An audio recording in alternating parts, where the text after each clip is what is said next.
ಕಾಂಗ್ರೆಸ್ ಕಾರ್ಯಕರ್ತನ ಬರ್ಬರ ಹತ್ಯೆಗೈದ 24 ಗಂಟೆಯಲ್ಲಿ ಅಂದರ್ ಫ್ಲೆಕ್ಸ್ ಗಲಾಟೆಗೆ ಹರಿಯಿತ ನೆತ್ತರು. ಈತನ ಹೆಸರು ಗಣೇಶ್, ವಯಸ್ಸು 38 ವರ್ಷ. ತಾನಿದ್ದ ಊರಿನ ವ್ಯಾಪ್ತಿಯಲ್ಲಿ ಒಳ್ಳೆಯ ಹೆಸರು ಮಾಡಿದ್ದ. ಜಿದ್ದಿಗೆ ಬಿದ್ದು ಪೈಪೋಟಿ ನಡೆಸುವ ಕಾಂಗ್ರೆಸ್ ಬಿಜೆಪಿಯ ನಡುವೆ ಸಖರಾಯಪಟ್ಟಣದಲ್ಲಿ ಕಾಂಗ್ರೆಸ್ ಪಕ್ಷಕ್ಕಾಗಿ ಹಗಲು ರಾತ್ರಿ ದುಡಿದಿದ್ದ. ಮಾತ್ರವಲ್ಲದೆ ಪಂಚಾಯಿತಿ ಸದಸ್ಯರ ಜೊತೆಗೆ ಒಕ್ಕಲಿಗರ ಸಂಘದ ನಿರ್ದೇಶಕ ಕೂಡ ಆಗಿದ್ದ. ಇನ್ನೇನು ಮುಂಬರುವ ಜಿಲ್ಲಾ ಪಂಚಾಯಿತಿ ಚುನಾವಣೆಯಲ್ಲಿ ಸ್ಪರ್ಧಿಸಬೇಕು ಅಂದುಕೊಂಡಿದ್ದ. ಆದರೆ ನಿರ್ಜನ ಪ್ರದೇಶದಲ್ಲಿ ಅನಾಥ ಹೆಣವಾಗಿ ಕನಸು ಮಣ್ಣಲ್ಲಿ ಮಣ್ಣಾಗಿ ಹೋಗಿದೆ.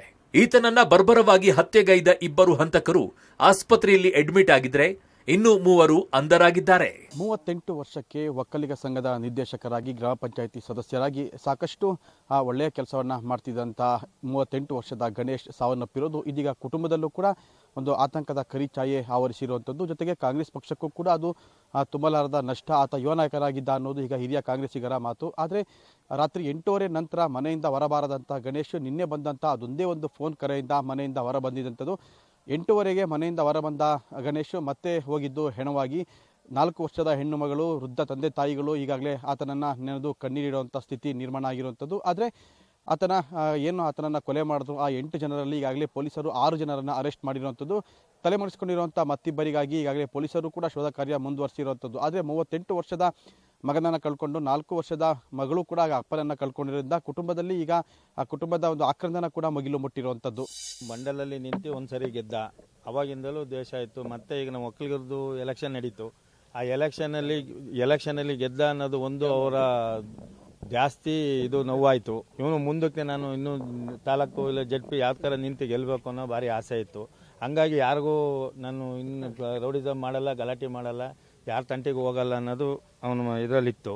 ಹೋಗೋ ಹುಡುಗರನ್ನ ಅಟ್ಯಾಕ್ ಮಾಡಿಬಿಟ್ಟು ಟ್ಯಾಕ್ಟ್ರಿ ನಿಲ್ಲಿಸಿ ಬಾವುಟ ಬಿಚ್ಚ ಲೆಕ್ಕಾಚಾರಕ್ಕೆ ಇವನಿಗೆ ರಫ್ ಆಗಿ ಮಾತಾಡಿ ಶರ್ಟ್ನೆಲ್ಲ ಹರಿದು ಹಾಕಿ ಅವರೇ 5 ಜನ ಮಚ್ಚಲ್ಲಿ ಬೀಸಾಡಿರೋದು ಅವನಿಗೆ. ಶುಕ್ರವಾರ ಗಣೇಶ್ನನ್ನ ಸಂಜಯ್ ಗೌಡ ಅಂಡ್ ಟೀಮ್ ಸಖರಾಯಪಟ್ಟಣದ ಕೆಲವೇ ದೂರದಲ್ಲಿರುವ ಕಲ್ಮುರುಡೇಶ್ವರ ಮಠದ ಸಮೀಪ ಬರ್ಬರವಾಗಿ ಹತ್ಯೆ ಮಾಡಿದ್ದಾರೆ.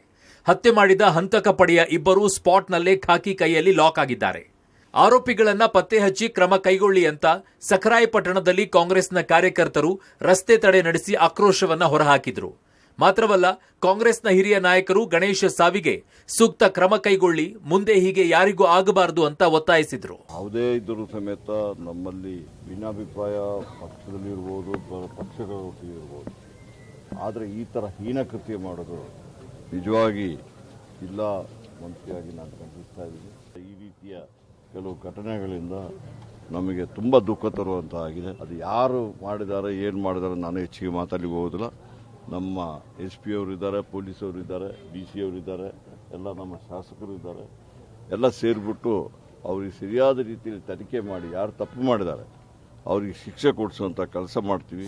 ನಮ್ಮ ಜೊತೆ ಅಷ್ಟು ಸಕ್ರಿಯವಾಗಿದ್ದಂಥ ಒಬ್ಬ ಯುವಕ, ಅವರ ಕುಟುಂಬಕ್ಕೆ ಎಷ್ಟು ದುಃಖ ಆಗಿದೆ, ಅದಕ್ಕಿಂತ ಜಾಸ್ತಿ ನಮ್ಮ ಕಾರ್ಯಕರ್ತರಿಗೆ ಮತ್ತು ಎಲ್ಲ ಈ ಊರಿನ ಅವನ ಅಭಿಮಾನಿಗಳಿಗೆ ದುಃಖ ಆಗಿದೆ ಅಷ್ಟೇ. ಯಾಕೆಂದರೆ ತುಂಬ ಜನಾನರಾಗಿ ಯುವಕ ಚಿಕ್ಕ ವಯಸ್ಸಿನಲ್ಲೇ ದೊಡ್ಡ ಸ್ಥಾನವನ್ನು ತಾಂಡಿದ್ದ. ಆ ದುಷ್ಕರ್ಮಿಗಳು ಯಾವನೇ ಎಷ್ಟೇ ದೊಡ್ಡರಾಗಿರಲಿ ನಿಜವಾಗ್ಲೂ ಅವರು ಪೈಶಾಚಿಕ ಕೃತ್ಯದವರು ಅವರು ಅಂತ ಹೇಳಕ್ಕೆ ಬಯಸ್ತೀನಿ. ಅವರಿಗೆ ಸರಿಯಾದ ಶಿಕ್ಷೆಯನ್ನು ಕೊಡಿಸೋಂಥ ಕೆಲಸವನ್ನ ಸರ್ಕಾರ, ಪೊಲೀಸ್ ಇಲಾಖೆ, ನ್ಯಾಯಾಲಯ ಮಾಡಲೇಬೇಕು. ಫ್ಲೆಕ್ಸ್ ವಿಚಾರವಾಗಿ ಬಣಗಳ ನಡುವೆ ಕಿರಿಕ್, ಸ್ಕೆಚ್ ಹಾಕಿ ಗಣೇಶ್ ಗೌಡನ ಮರ್ಡರ್.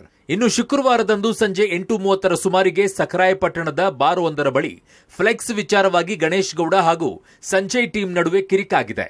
ಕೊಂಚದರಲ್ಲೇ ಕಿರಿಕ್ ತಣ್ಣಗಾಗಿ ಗಣೇಶ್ ಬಸ್ ನಿಲ್ದಾಣಕ್ಕೆ ಬಂದಿದ್ದಾನೆ. ಇದಾದ ನಂತರ ಟ್ರ್ಯಾಕ್ಟರ್ನಲ್ಲಿ ಫ್ಲೆಕ್ಸ್ ಏರಿಕೊಂಡು ಬಂದಿದ್ದ ಸಂಜಯ್ ಗೌಡ ಹಾಗೂ ಗಣೇಶ್ ನಡುವೆ ಬಸ್ ನಿಲ್ದಾಣದಲ್ಲಿ ಕೈ ಮಿಲಾಯಿಸಿ ಬಟ್ಟೆ ಹರಿದುಕೊಳ್ಳುವ ಹಂತಕ್ಕೆ ಬಡಿದಾಡಿಕೊಂಡಿದ್ದಾರೆ. ಇದನ್ನು ಗಮನಿಸಿದ ಸ್ಥಳೀಯರು ಇಬ್ಬರನ್ನ ಬಿಡಿಸಿ ಕಳಿಸಿದ್ದಾರೆ.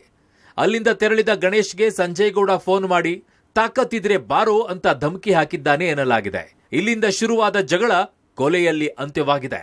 ಒಟ್ಟಾರೆ ಗಣೇಶ್ ಕೊಲೆ ಮಾಡಿದ್ದ ಹಂತಕರು ಅಂಧರಾಗಿದ್ರೆ ಇಡೀ ಸಖರಾಯಪಟ್ಟಣ ಬೂದಿ ಮುಚ್ಚಿದ ಕೆಂಡದಂತಿದೆ. ರಾಜಕೀಯದಲ್ಲಿ ಅಂಬೆಗಾಲಿಡುತ್ತಿದ್ದ ತರುಣ ಹಳೆ ವೈಷಮ್ಯಕ್ಕೆ ಬಲಿಯಾಗಿದ್ದು, ಮನೆಗೆ ಆಧಾರವಾಗಿದ್ದ ಯಜಮಾನನನ್ನ ಕಳೆದುಕೊಂಡ ವೃದ್ಧ ತಂದೆ ತಾಯಿ ಜೊತೆಗೆ ಪತ್ನಿ ಕಣ್ಣೀರಲ್ಲಿ ಕೈ ತೊಳೆಯುವಂತಾಗಿದೆ. Narayanagowda, public TV, Chikkamagaluru.